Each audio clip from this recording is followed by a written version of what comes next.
What's going on, y'all? Thanks for checking in with Callie. Please like, subscribe if you haven't already. So, Chris Paul's coming back to the Clippers. The last time I think I seen him be a superstar caliber player was on the Clippers years ago with him and Blake Griffin and DeAndre Jordan. And I feel like, maybe you can make the case he was still a superstar, star caliber player or something like that on the Phoenix Suns his first few years, because they did go to the finals, I believe, against the Bucks, and they lost ultimately. But still, I haven't seen Chris Paul play at a high level in a long time in regards to who he always has been, a superstar, but that's not what the Clippers need him for. So hopefully nobody in Clipperland is expecting him to come and be the savior for the Clippers, because that's not really what he's here for. He's here to give the Clippers balance. Now, him coming off the bench, as he should, you'll have him on the bench and players like Chris Dunn and Nicholas Batum, and Chris Paul is still a decent floor enough general because his IQ is so high. He can get those guys the shots they need and put them in position to score to give the Clippers offense balance, what I talked about several days ago. Now, even though Chris Paul does have the IQ, you got to hope he has the ability to stay healthy enough throughout the season, which hopefully they monitor his minutes and let him take some games off, whatever they need to do, have him ready for the playoffs. I think it might actually work out if they can have it all together. But him with Bradley Beal, those two players, Bradley Beal to me is a better trade with Chris Paul rather than, or maybe not a trade, but Bradley Beal was a better pickup with adding Chris Paul rather than Bradley Beal by himself to me. And I say that because when I think about Bradley Beal, of course he can get his own shot off somewhat, but at the same time, if he happens to come in with the second unit, which I think Ty Lue is going to have him do that at times, to give the second unit even more balance, where he gets more opportunity to, score and be more effective on the offensive end, rather than just the starting lineup, because, it's going to go through Kawhi Leonard and then James Harden, then trickle down to him being the third or fourth scorer on the team, especially with Zubac, the way he played last year. But if he comes off the bench at times and play with the second unit at times with Chris Paul, that's somebody who can get him in position to get all the shots that he wants, because Chris Paul may not command a double team, but he still can, every now and then find his way in the paint, score in the 17-foot range, or, he can find whoever, Zubac or, Brook Lopez in the paint, and get them high percentage shots. Get Chris Dunn high percentage 3-point shots, which he's not the best 3-point shooter, but he can knock down a three. I would say 2 out of 5 if you gave him 5 shots. But either way, I still think that with Chris Paul, it gives Bradley Beal more options, because he'll have more options to score if he plays with the second unit, which I think that's where he'll get a lot of his minutes from. Of course, he'll be in the starting lineup, but he won't get a lot of action, I don't think, in regards to him being the second guy or the third guy on the team. He might be the fourth guy on the team. And being the fourth guy on the team, even though you're in the starting lineup, a lot of your points will come when Kawhi and or James Harden or maybe even Zubac sits down. So a lot of times you might see Bradley Beal in the starting lineup, but playing with the second unit to really get a lot of his offense going, in which in the second unit, he'll be playing with Chris Paul, Nicholas Batum, himself, and Beal, Brook Lopez, which is a very good second unit to have, along with the starting lineup that they have. It'll all fit very well. And as far as their balance in general, I mean, they'll be probably the most well-balanced team in the NBA, if you ask me, if all of them can stay healthy.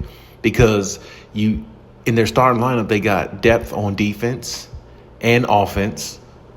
And, I will say with adding John Collins, that will allow Kawhi to actually be moved to the 3 instead of the 4. And I always thought Kawhi plays better at the 3 than the 4, even though Kawhi can play the 4 position, obviously. But I always thought he's been more effective in his career at the 3, because he's not asked to, guard the other teams, probably, big power forward and or center if they switch off, on offense. So it allows Kawhi to actually play more in his comfort zone to me, and allow him to roam a lot more on defense as well, where we know when he's allowed to roam and kind of be free and move around a lot more and be able to, do his thing, he's able to disrupt more, he's able to cause more turnovers, and he's able to be that defensive player of the year we saw him be years ago. Now, of course, we're not expecting him to be that specifically, but I believe if Kawhi's at 3, he can make an all defensive team easily.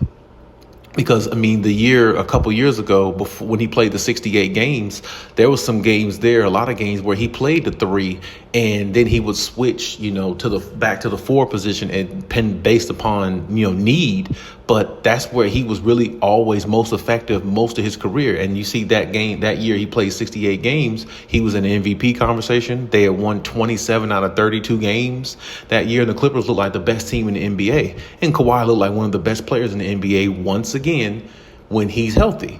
So the 3 position is really crucial for Kawhi to be in because he plays his best. And John Collins is a pretty decent defender himself. And him going to the 4 position takes more load off of Kawhi, which is allow his offense to kick in more and basically allows him not to be, allow him to be less fatigued, which is a good thing for Clippers long term. So, when you look at their balance between the bench and the starting lineup, they have a lot going. They just have to stay healthy and they have to really figure out exactly how they want to attack teams with all the pieces that they have. So here again, I would say this is one of those situations where it's no excuses for the Clippers this year, because after this season, it would be shaking up a whole lot for the team if they don't win, because I believe if they don't win a championship or at least make it to a finals, Kawhi is probably gone. Bradley Beal might be gone. James Harden might stay. Who knows? Nicholas Batum would be his last season because he's going out, probably retiring. The whole team will look a lot different if they don't at least make the finals this year. And there's really no excuse why they can't. Even if they get hurt, I can't say that's an excuse because injuries have been a part of their system for years now, and you just got to find a way to win sometime. That's just what it comes down to. And that's really where we are with the Clippers. So with all the pieces they got a good point guard, excellent backup point guard, a Hall of Famer, former superstar, Chris Paul. They don't need much out of him. He could run well with the second unit. He could run that second unit on his own without being told what to do because he's just that type of point guard. He knows the game. His IQ is high. He's never been a winner to me, but he does have high IQ, and running with a second unit is probably the best he can give a team right now, which if it's a championship caliber team like the Clippers are, that's all they would need. And you still got Kawhi Leonard. He could play at a high level. Bradley Beal could still give you 20 plus points a game.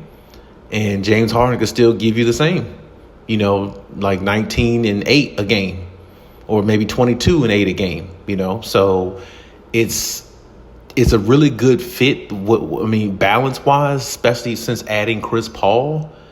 I had to think about this before I actually made this video, because now that I actually look at everything and analyze everything, they got good pieces that all fit to me, and like I said, John Collins, I'm not a big fan of his, but I do like the fact that he's an athletic wing and he can knock down a 3 if needed. I'm not saying he's a really good shooter, but maybe 2 out of 5 like Chris Dunn, something like that. He's athletic. He can get extra rebounds. You added Brook Lopez, who's a good backup to Zoo. And then at times they both might be in the paint at the same time, on the floor at the same time, like twin towers. So the Clippers defense actually went up anyway in regards to just the pieces that they picked up. So, on paper, they look like a really good team.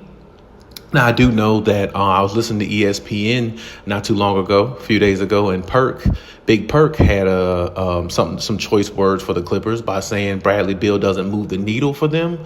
And I was on the same train, but now that they added Chris Paul, I feel like Chris Paul added the necessary balance that they needed to me offensively to put them in position to win. Because you have to understand, you can have all the defense in the world, you can have all these things, but you got, like I said, we know what this era is. This era is everybody is perimeter based, shooting threes. This is not old school basketball. So you need offense just as much as you need defense.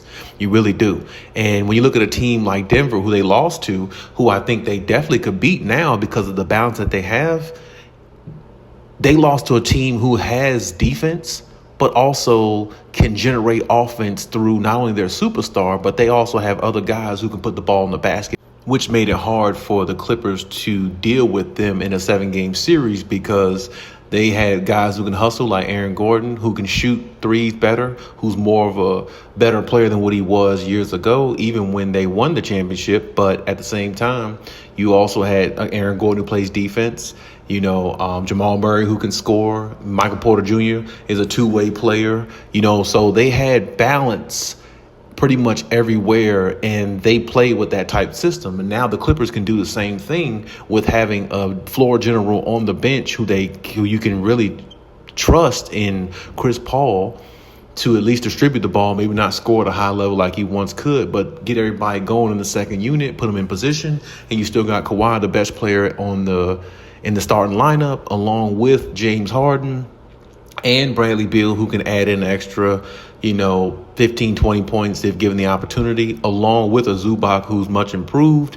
And, he has a backup in Beal, Brook Lopez, that was a defensive player of the year. So, when you look at all that the Clippers have, along with a decent head coach, well, it's no excuses. You got to find a way to win.